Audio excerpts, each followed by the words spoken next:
Hey everyone, my name is Noluthando and I'm with Katleho and Noncedo. We'll be doing a podcast based on The Tempest by William Shakespeare. Today we are going to explore two main themes from the play, which is magic and the supernatural, and illusion versus reality. We'll also try to connect these ideas to modern day South Africa because even though this play is old, it still feels really relevant. Yeah, I think that what makes the play so interesting.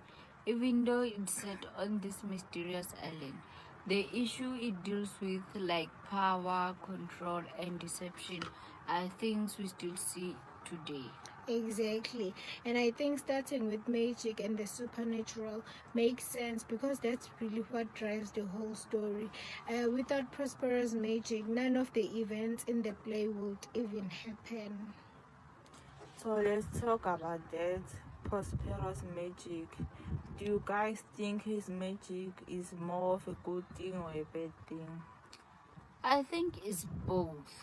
On one hand, he uses magic to bring justice, like he was betrayed by his brother Antonio. So using magic to confront him makes sense. But at the same time, the way he controls people feels a bit unfair. Yeah, especially when you look at how he treats Ariel and Caliban. Ariel is forced to serve him, even though he's clearly powerful on his own, and Caliban is treated almost like a slave. That is true. And with Caliban, it becomes even more complicated because there is also this idea of colonization. Prospero comes to the island and takes control, then uses magic to dominate the original inhabitant. Exactly. It's like Prospero believes he has the right to rule just because he has more knowledge and power. That actually reminds me of colonial history, where people justified control over others in a similar way. And if we bring that into a South African context, it's very relevant.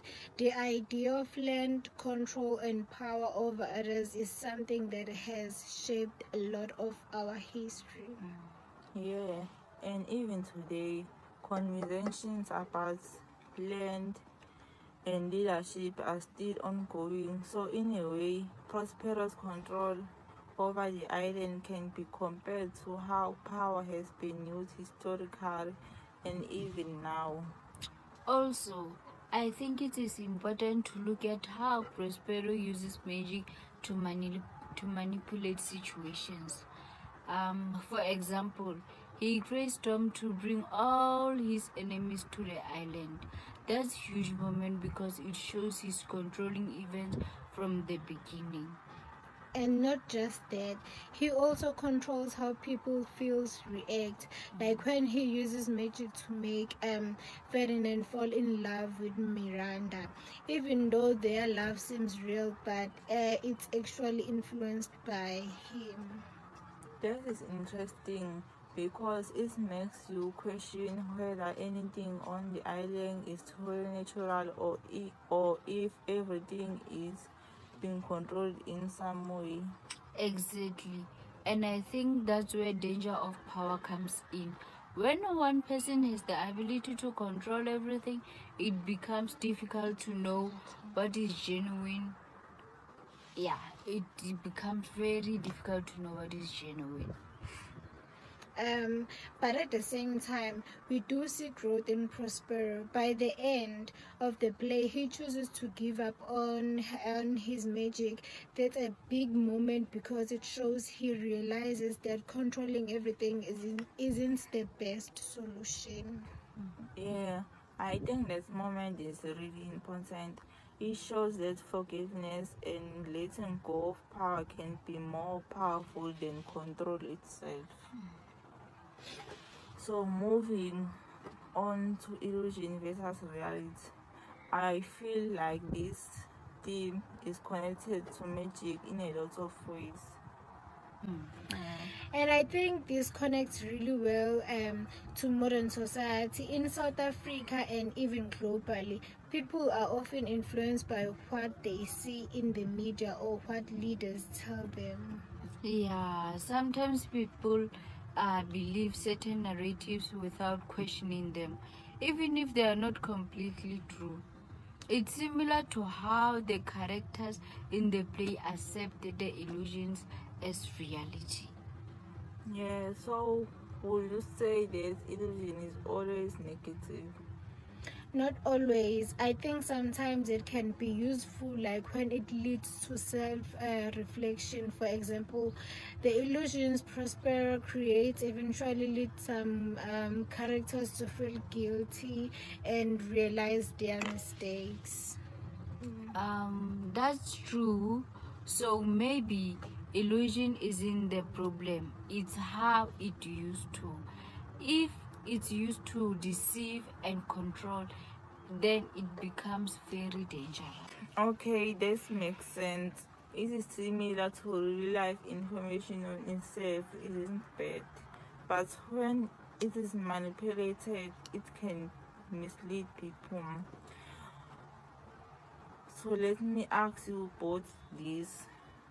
Do you think Prospero is more of a hero or a villain? I'll say he's somewhere in between. He has good intentions, but his actions aren't always right. Yeah, I agree.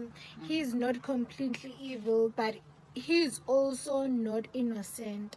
He controls people and manipulates situations, which makes him a bit problematic. Okay, I feel the same way. I think he represents the complexity of how it can be used for both good and bad. And I think that's why the play is still relevant. Leaders today are also complex. They can do good things, but also make decisions that negatively affect others. Exactly. That's why it's important for people to question authority, not just accept everything or face value, just like the themes of illusions versus reality suggest. Okay, so let's conclude. I think it is clear that the Tempest explores some really deep ideas about power, control, and perception. For me, the theme of magic and the supernatural stood out the most because it shows how power can influence people's life in both positive and negative ways. And for me, illusion versus reality was the most interesting because it shows how easily people can be misled by what they see or believe. Yeah, and I think the fact that we can connect these themes to modern day South Africa reality shows how relevant the play still is. Yeah, and it reminds us to think critically about power and not just accept things as they appear. And also the question what is real, especially in a world where information can be controlled or manipulated. So overall, the Tempest isn't just a story about magic. It is really about human behavior and how we deal with power and the truth. Thank you. Thank you.